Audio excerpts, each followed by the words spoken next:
அன்பின் இரட்சகர் இயேசு கிறிஸ்துவின் நாமத்தில் வாழ்த்துக்கள். சங்கீதம் 119 அதிகாரம் 25 32 வசனங்கள் வரையிலும் உள்ள அந்த வார்த்தைகள் ஒரு மனிதனுடைய வாழ்விலே இரட்சிப்பின் அனுபவம் என்ன என்பதை ஆழமாக அது போதிக்கக்கூடியதாக இருக்கிறது. மனம் திரும்புகிற ஒரு பாவி நிமித்தம் பரலோகத்தில் மிகுந்த சந்தோஷம் உண்டாகும் என்று சொன்னாரே, அந்த வார்த்தையின்படி ஆண்டவர் இங்கே ஒரு மனிதனுடைய வாழ்க்கையை படிப்படியாக எப்படி மாற்றுகிறார் என்பதை உணர்த்தி வைக்கும் வண்ணமாக இந்த பகுதிகளை இந்த சங்கீதத்தின் ஆசிரியர் எழுதியிருக்கிறார். முதல் காரியத்திலே பாவ வாழ்க்கை வாழ்கிற ஒரு மனிதனுடைய காரியம் எப்படி இருக்கிறது என்று சொல்கிறார். என் ஆத்துமா மண்ணோடு ஒட்டி கொண்டிருக்கிறது, உமது வசனத்தின்படி என்னை உயிர்ப்பியும் என்று சொல்லுகிறார். மண்ணிலிருந்து எடுக்கப்பட்ட மனிதனுடைய ஆத்துமாவானது மண்ணாசையினால் நிறைந்திருக்கிறது, மண்ணின் சுபாவத்தை உடையதாய் இருக்கிறது. மண்ணில் வாழ்கிற மனிதர்கள் உலகத்தார் எப்படி வாழ்கிறார்களோ, எப்படி தங்கள் மனம் போன வாழ்க்கையை வாழ்கிறார்களோ, அதே போல தான் என் வாழ்க்கை மண்ணோடு ஒட்டி கொண்ட ஒரு வாழ்க்கையாக இருக்கிறது. நான் உம்மை தரிசித்த மாத்திரத்தில் என்னுடைய வாழ்க்கையை மாற்றும் என்று ஜெபிக்கிறார். நாமும் இன்றைக்கு மண்ணாசை வெறுத்து இந்த பூமியிலே வாழ்ந்து நமக்கு அடிச்சுவடுகளை பின் வைத்து போன அந்த ஆண்டவராகிய இயேசுவை பின்பற்றும்படியாய் அழைக்கப்பட்டிருக்கிறோம். பசியினால் நிறைந்தவராய் இருந்த என் ஆண்டவர் உலகத்தின் அதிபதியினிடத்திலிருந்து இந்த பூமியை, இந்த ஆளுகையை பிடுங்கும்படியாக வந்த என் ஆண்டவர், அவர்தான் இந்த பூமியில் ராஜாவாக 1000 வருடம் அரசாள போகிறார். அதற்கென்று வந்த என் ஆண்டவர் சாத்தான் தன்னை பணிந்து கொண்டால் இந்த உலகத்தை திரும்ப தந்து விடுகிறேன் என்று சொல்லுகிறான். நீர் தாழ குதித்தால் உம்முடைய தூதர்கள் வசனங்களில் உள்ள அந்த வாக்கு தத்தங்கள் உம்முடைய வாழ்வில் நிறைவேறுகிறதா என்பது போல அவரிடத்தில் கேட்கிறான். பசியினால் நிறைந்தவரிடத்தில் சொல்லுகிறான், நீர் இந்த கல்லுகளை எல்லாம் அப்பங்களாக்கும்படி சாப்பிட்டு விடும் என்று சொல்லி ஆண்டவரிடத்தில் அவன் சோதிக்க வந்தபொழுது மண்ணாசை கொஞ்சம் கூட தன்னுடைய ஆத்துமாவில் ஒட்டி கொள்ளாமல் வாழ்ந்த என் இயேசு எல்லா காரியத்திலும் ஜெயமெடுக்கிறார். அவர் யோவான் 14:30 தெளிவாக சொல்லுகிறார், இந்த உலகத்தின் அதிபதி வருகிறான், அவனுக்கு என்னிடத்தில் ஒன்றுமில்லை என்று சொல்லி தெளிவாக அந்த சத்துருவனுக்கு ஒரு முழுக்கு போடுகிறதை பார்க்கிறோம். இந்த நிலைமை வரை மாறுகிறதற்காகத்தான் வேதம் நமக்கு பிரயாசப்படக்கூடியதாக இருக்கிறது. மண்ணாசையோடு ஒட்டி கொண்டிருக்கிற நம்முடைய வாழ்க்கையை இந்த உலகத்தின் அதிபதி வருகிறான், அவனுக்கு என்னிடத்தில் ஒன்றுமில்லை என்று சொல்லுகிற அளவிற்கு மாற வேண்டும். இதுதான் ரட்சிப்பின் ஒரு முதற் படியாக காணப்படுகிறது. பவுல் அப்போஸ்தலன் அதனால் தான் சொல்லுகிறான், 1 கொரிந்தியர் 5:5 அங்கே ஒருவன் விபச்சார பாவத்திலே மாட்டிக்கொண்ட ஒரு மனிதனை சொல்லுகிறான், சாத்தானுக்கு ஒப்பு கொடுக்க வேண்டும். கர்த்தருடைய நாளிலே இயேசு கிறிஸ்துவின் நாமத்தினாலே அவனுக்கு சாத்தானுக்கு ஒப்பு கொடுங்கள். ஏனென்று சொன்னால் சாத்தான் அவனை நக்கும் பொழுது அவனுக்கு வேதனைகள் உண்டாகும். அவனுடைய மண்ணினுடைய காரியங்களை சத்துருவானவன் நக்கிவிடட்டும் என்று சொல்லி, ஏனென்று முதல் அந்த சாபத்திலேயே நீ சத்துருவானவனை ஆண்டவர் கொடுத்த சாபமே, நீ மண்ணை நக்குவாய் என்று சொல்லி, ஆகவே அவன் நம்மிடத்தில் மண்ணாசை இருக்கும் என்று சொன்னால் நம்மை அவன் சீண்டக்கூடியவனாக இருக்கிறான். பாவத்திலே விழுந்த அவனை சாத்தானுக்கு ஒப்பு கொடுத்தால் அவன் கொஞ்சம் கொஞ்சமாக மண்ணின் சுபாவத்தை நக்க வேண்டும் என்று சொல்வது போல அங்கே பவுல் எழுதுகிறதை நாம் பார்க்கிறோம். அப்பொழுது முதல் காரியம், நம்முடைய வாழ்க்கையில் நம்முடைய ஆத்மாவில் ஒட்டி கொண்டிருக்கிற மண் ஆசைகள், உலகத்தினுடைய ஆசைகள், உலகத்தினுடைய பற்றுகள், அவைகள் மாற வேண்டும் என்று போதிக்கிறது. இரண்டாவது காரியம், நம்முடைய பாவங்களை நாம் அறிக்கையிட வேண்டும் என்று சொல்லுகிறார். நான் என் வழிகளை நான் உமக்கு விவரித்து காட்டின பொழுது எனக்கு செவி கொடுத்தீர் என்று சொல்லுகிறார். உமது பிரமாணங்களை எனக்கு போதியும் என்று சொல்லுகிறார். என்னுடைய பாவங்களை நான் உமக்கு மறைக்காமல் உமக்கு அறிவித்தேன்.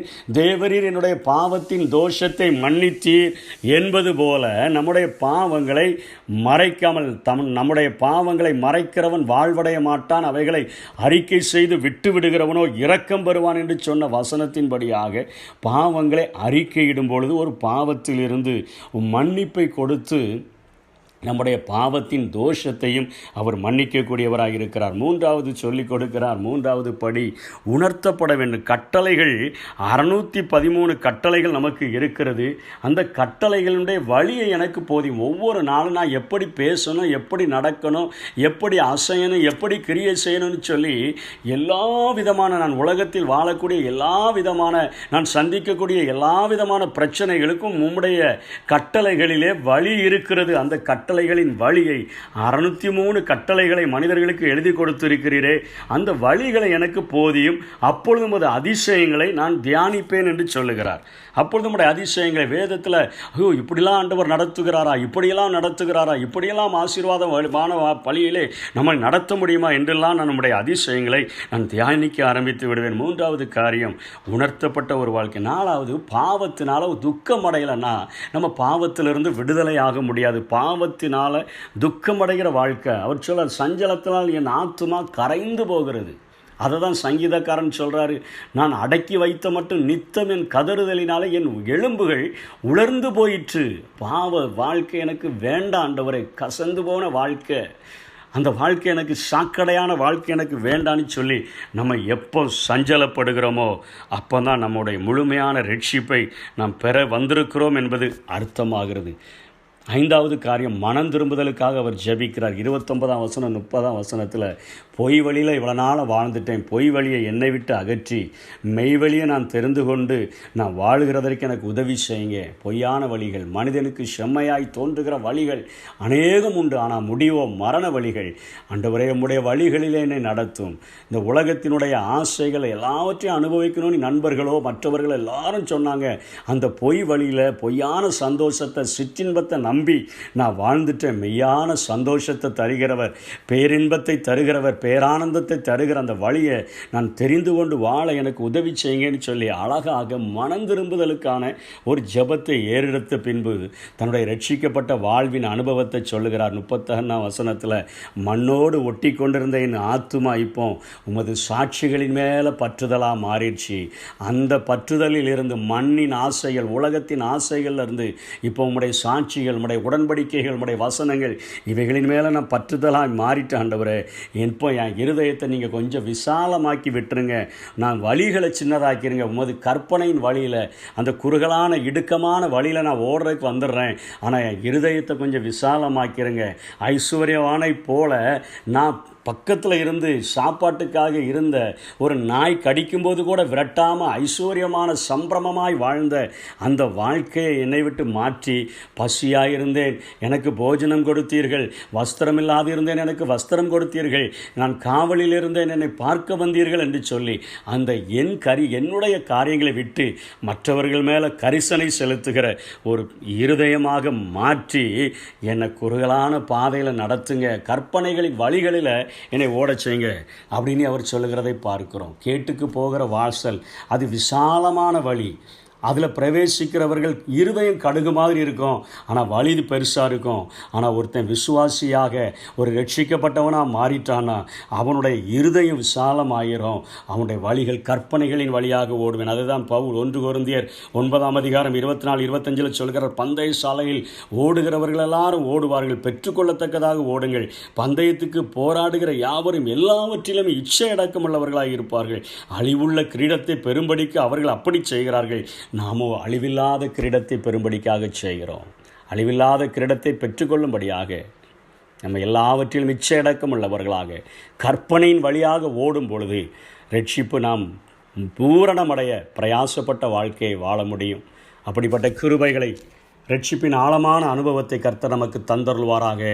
ஆமென். சிற்றின்ப மோகம் சீக்கிரம் போ, பேரின்ப நாதா நீர் போதாதா, சிற்றின்ப மோகம் சீக்கிரம் போ, பேரின்ப நாதா நீர் போதாதா, யார் வேண்டும் என்று ஏன் கேட்டிரோ, எங்கே நான் போவேன் உம்மை அல்லா, யார் வேண்டும்